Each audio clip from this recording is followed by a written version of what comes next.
24 big breaking. അർജന്റീനയുടെ കൊച്ചിയിലെ മത്സര നടത്തിപ്പിലെ ത്രികക്ഷി കരാർ കടലാസിൽ മാത്രം. കലൂർ സ്റ്റേഡിയം 65 ദിവസത്തേക്ക് സ്പോൺസർക്ക് തീരെഴുതി കൊടുക്കാനും വരുമാനം മുഴുവൻ ഒറ്റയ്ക്കെടുക്കുന്നതിന് അനുവാദം നൽകുന്ന തരത്തിലുള്ള കരാർ കരടിന്റെ പകർപ്പ് 24 ലഭിച്ചു.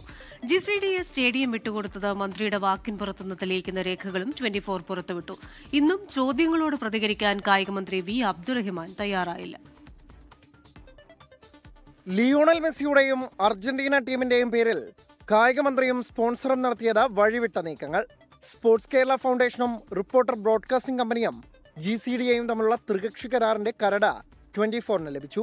GCDA സ്റ്റേഡിയം കൈമാറുന്നത് SKFനാണ്. എന്നാൽ SKFന് സ്റ്റേഡിയത്തിന്റെ കാര്യത്തിൽ എന്ത് അധികാരമോ അതെല്ലാം സ്പോൺസർക്കെന്ന തരത്തിലാണ് കരാർ.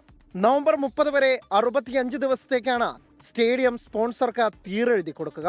സുരക്ഷാ ചെലവുകളടക്കം സർക്കാർ വഹിക്കുമെങ്കിലും ടിക്കറ്റിലൂടെയും സ്പോൺസർഷിപ്പിലൂടെയും ലഭിക്കുന്ന വരുമാനം മുഴുവൻ സ്പോൺസർക്കെടുക്കാമെന്നും സമ്മതിക്കുന്നു.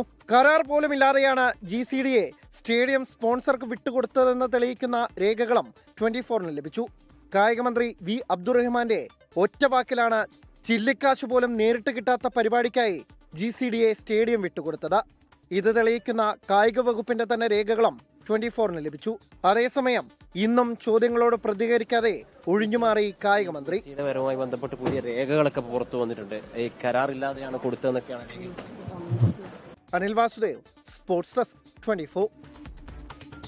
ലോകത്തെവിടെയായാലും ഏത് സമയത്തും 24 വാർത്തകളും ഓഗ്മെന്റഡ് റിയാലിറ്റി പാക്കേജുകളും എക്സ്പ്ലെയിനറുകളും വിശദമായി കാണാൻ ഞങ്ങളുടെ യൂട്യൂബ് ചാനൽ നിങ്ങൾക്ക് സബ്സ്ക്രൈബ് ചെയ്യാം.